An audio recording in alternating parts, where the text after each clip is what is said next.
First thing to do is quite simply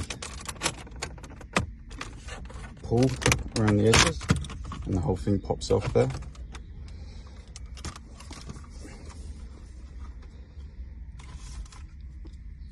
Then have these 4 T20 screws that we need to pop out. After that's out, we're going to give the unit a pull.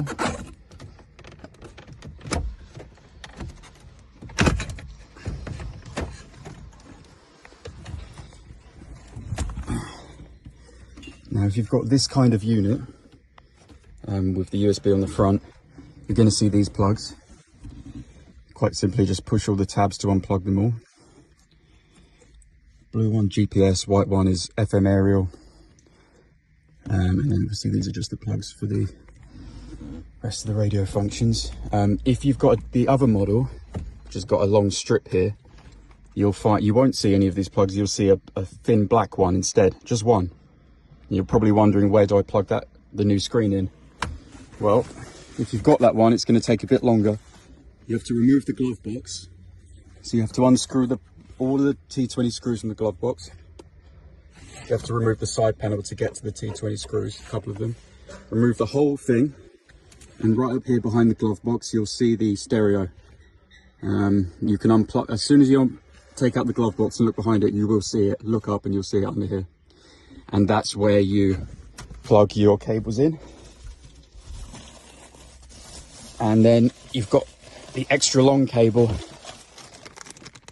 It will make sense why it's so long, because you have to feed it from behind the glove box up to here. Because we've got the basic one here, we don't have to worry about that. Literally just plug in our new harness into these plugs instead. So having unplugged the stereo, the next step is to remove all this back frame, which is held in by more T20 screws here, here, here, and here, and also at the bottom here. So we're going to take out all these screws, and then we're able to pull the whole frame off, because we need to replace it with our frame, which is this one. So we are removing this one to replace it with this. I'm going to take all the screws out now. So having taken all the screws out, I'm now going to pinch these sides of the air conditioner, pinch those in, and that will release the heater controls unit, and we can take our frame out completely. Now, this bit's a bit tricky. You've got to unplug the black and the grey, the central locking and the hazard light buttons. A little bit tricky to get to the push tabs. You may need the help of a flathead screwdriver just to get in there, push the tab down enough to wiggle the plugs out. A little bit tricky, but it's going to take a few minutes. The easiest way I've found with that was turning the frame upside down, so you can get in there and then just reaching your fingers in either side. The push tab for this is on the left and it's on the right on the back side. So just try and get your finger in there enough to wiggle the whole plug out, which I've done there. Now we want to set up our new frame. So what we're doing essentially, you can see this one is pretty much a copy, so there's no modification here. We can put this one directly on in the same place. But with the other one, when you take the things out of the bag, you'll see there's two things here depending on your heater controls. We need this one because it matches this shape, but you may well have the other one. So once you've found out which one you need, you want to start screwing everything onto your new fascia. So first put this one here, screw that down, and then you'll want to remove the air vents, which are held on by clips along the top and bottom. So you need to pry those out, open those clips enough to pull it out, and then you're going to put it in here. And then you're also going to take these yellow clips and put those in the same place. Again, yellow clips here. Move those over. And finally, the hazard button and AC button. This comes with a new set of buttons. Bear with me a second while I find them. I'm here, so you're looking for the little bag with these two bits, and you're looking for this part. So that part screws onto the new frame there. And then this is probably the trickiest bit. You need to move these buttons over to the new frame. Just go very gently on this, because obviously you can break them quite easily if you're too aggressive. Just going to spend some time wiggling these out from the sides. Again, you can put your flathead screwdriver in here to make it easier. Just go easy, take it slow, wiggle them out gently by using the holes on the top and the sides to get your screwdriver in. Once those are completely out, they can be put into the same spots here. You can see they're ridged, so they're different. It tells you which one goes where. And then finally, we're just going to put these last two little bits, screw these last two little bits on. If you look on the original one, you can see 1, 2, and you see they're missing here. So you just copy and paste the exact same places onto the new frame there. So we're going to put those two on as well. I've finally got these buttons in. When you're pushing them in, I know it does feel like they're not going to go. Just be patient with it. That one does push in, just a bit of force. This one I actually had to just trim a little bit of plastic here and here, just to make it go in easier. It's a bit quicker, and then they can push in. The next thing is you don't want to push them all the way, because if you put them all the way in, they won't be able to click. They still have to be able to click and use the buttons normally. So just wiggle it until you get it just right. You don't want it sticking out too much, but you don't want them on so far they won't click. So try and get it just right so they're clicking nicely. I've screwed everything in, so there's a lot of screwing on this one. Vents are in, everything's ready. So the process, just finish the wires and then put the back piece on. Screw that on into the same holes. You'll see the holes will line up, so use your screws. Get that back in, and then the front piece can clip onto that. But before we do that, my wiring harness, I'm going to put that on last. Just to give me a bit more space to work with. And the rest of the cables here, you'll see a FACRA to ISO. It's going to go to the white one for your FM aerial. Okay. Also got an antenna booster. Now you may not need this. This is for boosting the radio FM signal so it gets stronger. So if you're not getting very many stations, you can check our video on how to improve a weak radio signal to show how to use this.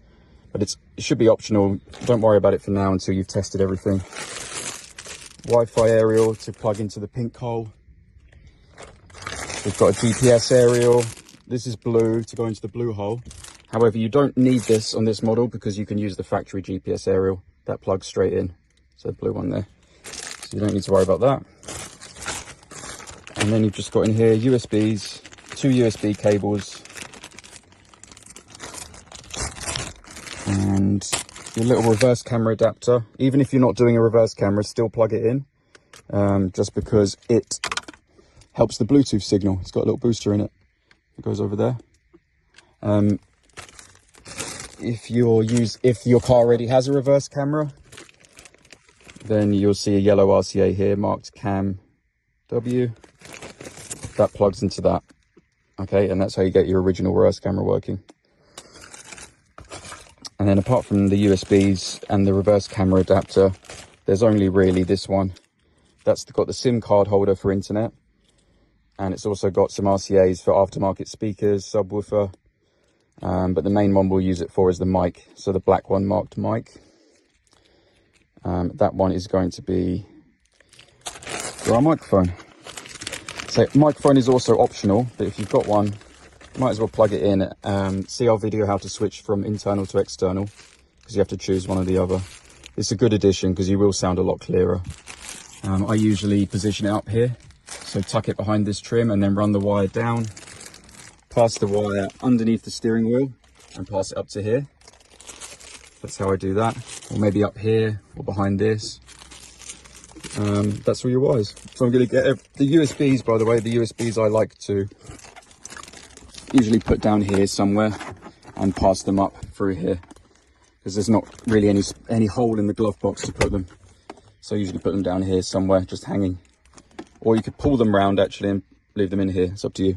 I'm going to get everything plugged in now, and I'm going to put the completed frame on, and we're going to set up the unit. Got my back on now. I've plugged everything in, so they're all ready to plug into the unit. Just a quick note with the main harness, make sure you've connected the grey one. Make sure both ends of this black CAN bus box are plugged in, this side and this side. And you also need to make sure this small plug, 2 wires, 8-pin, this one here, this has to be plugged into the back of the unit. Otherwise, if your steering wheel controls aren't working, other things aren't working, it will definitely be because either this has not been plugged in or this has not been plugged in. So all 3 of these and these 2. If you've got the one under the glove box, it's just this one. There'll be this one, and there'll be a long one as well. This long one. You don't need to plug those 2 in. You can ignore the big black one. But just make sure those are definitely plugged in. Now we're going to plug the unit in, give it a test. Make sure everything's screwed back in. So I've screwed the back in, and then this will just clip over the top. Okay. So just a last little look back here. Everything's plugged in. So the factory GPS, the Wi-Fi pin aerial, reverse camera, these 2 grey one USBs, 4-pin and 6-pin, and the CAN bus plug, very important, the pink and blue, and then this wide plug for the microphone, main power plug here, and the radio antenna just below. So I'm tucking all of the wires into this part. Don't leave any loose dangling down. And all the clips are on. We're simply just going to lift it into place. Might take a bit of wiggling and adjusting, but once it all snaps into place, it will look perfect. Okay, so that's been the Clio. If you did want to turn the microphone on, you can do in car settings, factory setting, 1617, customized setting, down to the bottom, and external mic. I'll tick that on. Put my microphone up here, tick it on, and then save in the top right. So that will switch from internal to external. Otherwise it will just be on internal. You can get rid of this little thing because it's pretty useless here. This floaty thing. You can go in my car. Setting, other setting, CAN float menu off.